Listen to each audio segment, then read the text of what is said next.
Hello, Mr. DeLioncourt. It's a pleasure to meet you. I'm here for the interview for the Midnight Boys newspaper. Yes, thank you very much. I think the streets of this lovely city are quite beautiful to be walking around. But this interview is not about me, it's about you. I want you to be as comfortable as you can. Thank you. That's very much appreciated. So, the point of today's interview is to go around the past events on the Mardi Gras party. Yes, I had a feeling it could be quite a controversial topic to talk about, but you can understand that society is waiting for answers, and it's my obligation as a journalist to get all the answers people are looking for.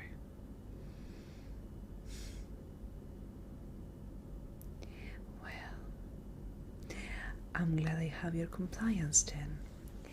Why don't we start by going back to the point where you decided to give this beautiful party to the people?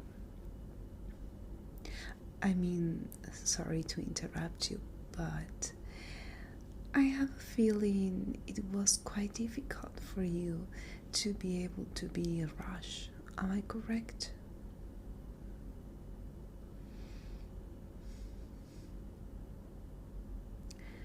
Well, it's not that I doubt your talents or virtues for the character, but you can understand that people have a hard time believing that your talent and virtues were the only requirements for this character.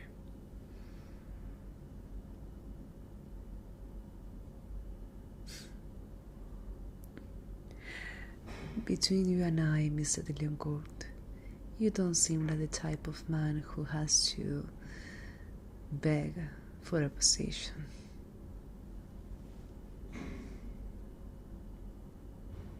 Oh, no, I'm not insinuating anything. I mean, it's clear that you would have had to ask for this position, but I have a feeling it involved you granting other people some favors. Am I correct?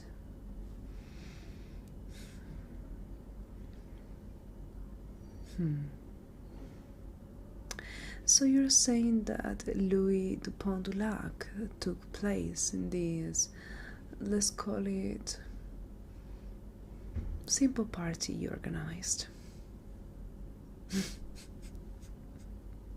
No, well, I actually know that it was not simple. By any means, I didn't mean to offend you. I think you could be quite extravagant when you want it.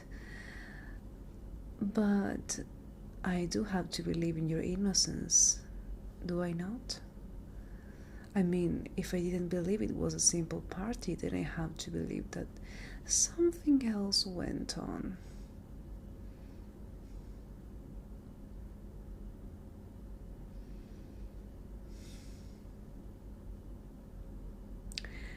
Oh, okay, I understand. But somehow these details don't seem as important to me as the fact as, what really happened in your house. That's the details I'm talking about. Well, we are talking about missing people here, so you can understand that I don't really buy the theory of them magically vanishing in the air, right? I mean, if I were to believe that, I would have to believe in fantasy creatures too, like ghosts or walking corpses or blood takers.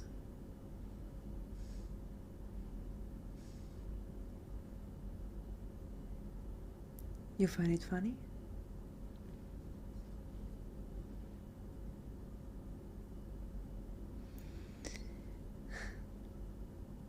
No, of course I'm not offended by that. But I find it quite sarcastic that you find Blue Taker's concept funny when I don't think these missing people will appear again with their whole 5 liters of blood inside them. Am I wrong to think about that?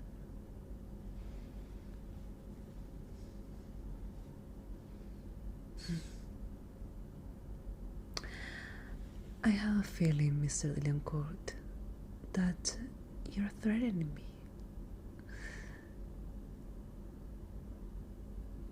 No, it's not my perception.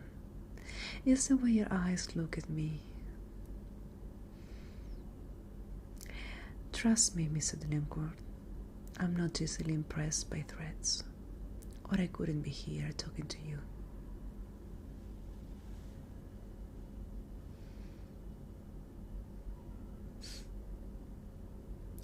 Take your time if you need it. We have the whole night. Well, you were about to talk to me about what happened in that house.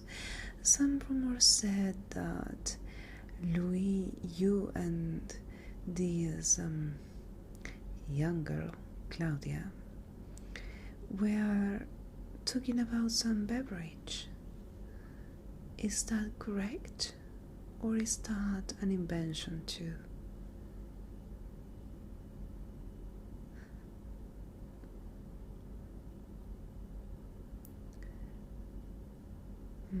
I see.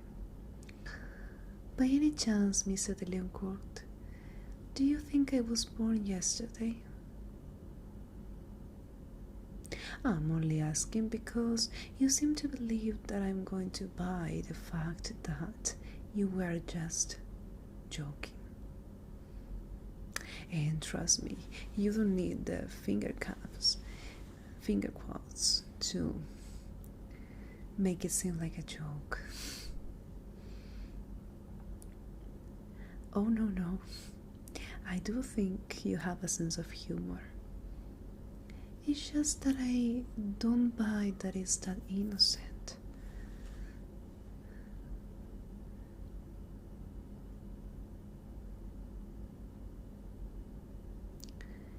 And what happened after the guests realized that the recipient was empty? That there was no magical afterlife, no magical eternal life, no magical youth forever. What happened then?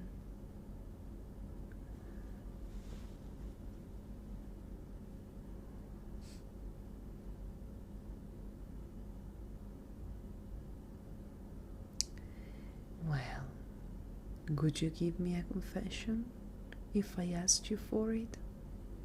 I mean, I'm not the police, right? It could be just your word against the law. And I really don't think that the law in this town could do anything about it when it comes to you. Did you know that people are having their suspicions about you and your 2 other friends? They seem to think that you practice witchcraft, but somehow I don't think that witchcraft is what you really practice. I mean, so many missing bodies for witchcraft.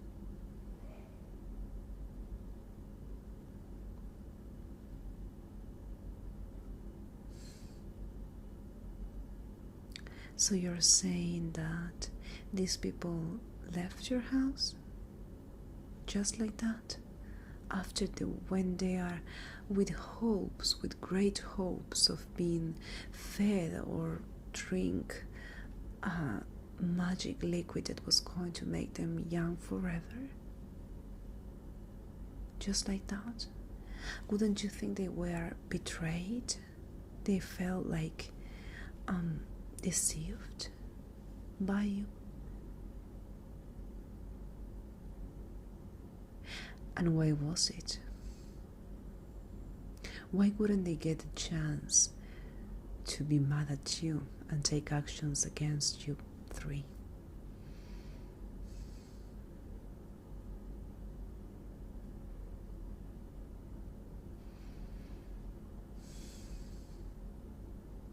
Yeah.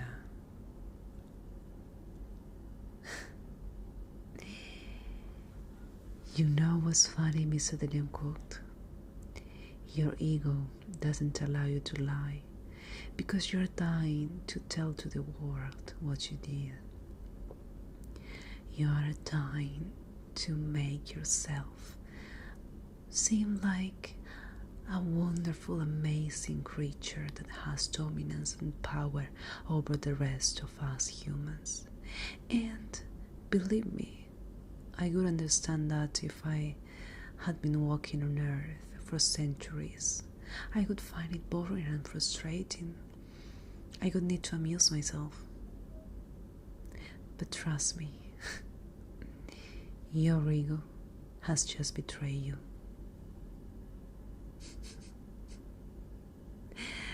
Yeah, you could try and do that. You could try and let your fangs come out. I'm not impressed. Because you don't really know who I am, Mr. DeLioncourt. You don't know who has really instructed me to be able to come here with you, to meet you with no fears at all.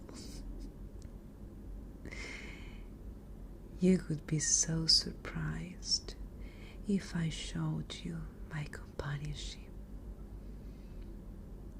Well, you're not the one who has a companionship, Mr. DeLioncourt. I do as well. Why don't you say hello to Marius?